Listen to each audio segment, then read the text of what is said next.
In this podcast episode, Dr. Tommy Wood, a UK-trained physician and researcher focusing on brain health, shares insightful findings on dementia prevention and cognitive health across the lifespan. The conversation delves into how lifestyle factors, including exercise, nutrition, cognitive engagement, sleep, and mindset, collectively influence brain function. Dr. Wood challenges the fatalistic view of inevitable cognitive decline, offering practical strategies grounded in science to reduce dementia risk and promote lifelong brain resilience. Dr. Wood highlights the troubling rise in dementia and Alzheimer's cases globally, projecting a doubling in the U.S. prevalence by 2060. However, the age-specific risk of dementia has actually declined over recent decades, primarily due to improvements in cardiovascular health. Research now estimates that approximately 45%, possibly up to 70%, of dementia cases are preventable by addressing modifiable risk factors. Early skepticism surrounding dementia prevention has waned following robust evidence synthesized by the Lancet Commission, which identifies critical targets for intervention. Dr. Wood stresses that dementia is not an unavoidable consequence of aging, but a trajectory that can be altered through lifestyle and societal changes. Contrary to misconceptions, sustained cognitive function depends heavily on how actively we engage our brains. Dr. Wood emphasizes that the brain thrives on meaningful stimulus, such as learning new skills, social interaction, and complex problem solving, rather than passive or superficial input like social media scrolling. He introduces a 3S model of brain health: stimulus, supply, and support. Stimulus refers to the mental challenges that activate brain regions.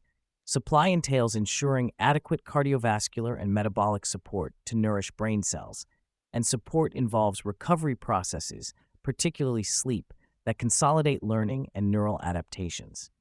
This holistic framework highlights the dynamic interplay between mental engagement and biological resources in maintaining cognitive vitality.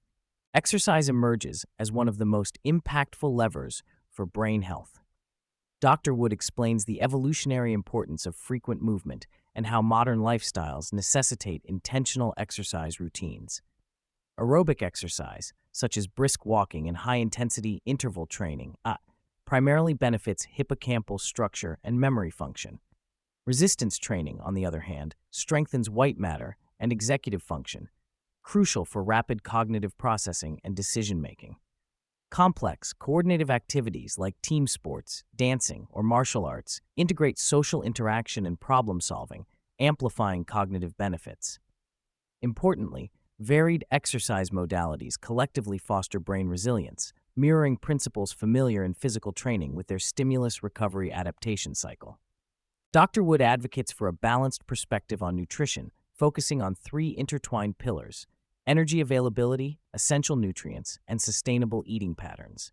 He warns against both chronic caloric excess, which fuels metabolic syndrome and shrinks brain volume, and chronic energy deficiency, which can impair cognition and mood.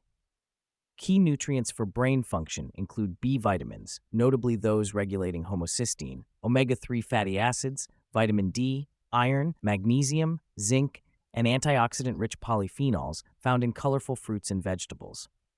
Whole foods, exemplified by sardines and blueberries, provide complex, often unknown compounds beneficial for brain health and outperform isolated supplements. However, supplementation has a role, especially when deficiencies exist, and must be personalized with measured blood biomarkers to avoid excess. While cautioning against the overhyped and reductionist claims surrounding many supplements, Dr. Wood endorses those with strong scientific backing. Vitamin D, B vitamins targeting homocysteine, iron monitored carefully, omega-3 fatty acids, especially DHA and EPA, and creatine are highlighted as prudent choices where deficiency or increased need is detected. Creatine supplementation, beyond athletic performance, shows promise in enhancing cognition during sleep deprivation, depression, and recovery from brain injury, with effective doses typically ranging from 5 to 10 grams daily. Importantly, supplementation effectiveness depends on baseline nutrient status and synergistic interactions.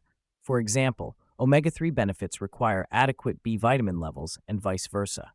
Sleep quality and duration are critical, yet often underrated pillars of brain health. Chronic sleep deprivation, particularly under 6 hours per night, substantially increases dementia risk. Sleep facilitates memory consolidation through complementary roles of deep and REM phases, while also cleansing neurotoxic waste products from the brain. Dr. Wood warns against reliance on sleep aids such as alcohol, antihistamines, or sedative medications that impair sleep architecture and potentially increase cognitive risk. He advocates for behavioral approaches like cognitive behavioral therapy for insomnia, CBTI, and emphasizes managing mindset around sleep. Interestingly, perceptions about sleep quality influence daytime performance more profoundly than objective measures, underscoring the importance of a healthy cognitive relationship with sleep data and wearable technology. Beyond physiology, Dr. Wood highlights the crucial role of mindset, self-compassion, and social connection in brain health.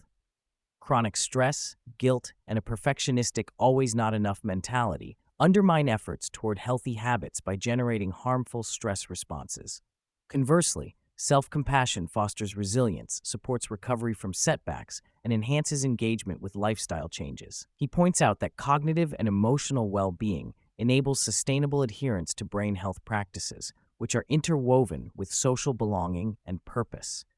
This psychological dimension is deeply entwined with physiological processes and is essential for realistic, long-term brain health strategies. The podcast examines the paradox of modern technology's influence on cognition. Overstimulated yet understimulated brains due to fragmented attention and multitasking that fail to nurture deep learning. Dr. Wood discusses how frequent digital multitasking trains brains to be more distractible, compromising focused thought and problem-solving capacity. This dynamic extends to emerging cognitive tools like AI. While AI can serve as a cognitive orthotic, enhancing brain function, over-reliance risks atrophying core mental skills if used as a prosthetic, replacing active engagement. Responsible, mindful use of technology is necessary to harness its benefits without diminishing neuroplastic potential. Dr. Wood discusses how brain health priorities shift across the lifespan. Younger adults might benefit most from improving recovery practices and reducing multitasking stress, while midlife often calls for attention to metabolic and cardiovascular health. In later life, maintaining cognitive stimulus through learning, social interaction, and novel challenges becomes paramount, especially as structured cognitive demands decline post-retirement. Importantly, neuroplasticity persists well into advanced age, enabling improvement in cognitive function even in the 60s and 70s through targeted interventions such as language learning, music, or physical activity. To translate science into action, Dr. Wood encourages finding one manageable, meaningful change aligned with personal circumstances, be it dietary improvements, exercise initiation, or medical checkups for cardiovascular risk. Since brain health factors are interconnected, improving one domain tends to beneficially influence others, creating a positive feedback loop. This approach respects individual variability and reduces overwhelm, emphasizing progress over perfection. It also acknowledges social determinants of health and the need for societal support to ensure equity in dementia prevention efforts. Despite the rising numbers of dementia diagnoses due to an aging population, Dr. Wood underscores that it is never too late to modify risk trajectories. Studies show that symptom progression can be slowed or reversed with lifestyle interventions even in mid to late life stages. As awareness grows and more research on multi-domain interventions like the Finnish finger and U.S. pointer trials accumulates, public messaging is shifting to emphasize agency and hope. Dr. Wood advocates for increased dissemination of this empowering knowledge so more individuals and health systems embrace dementia prevention as a vital, achievable goal.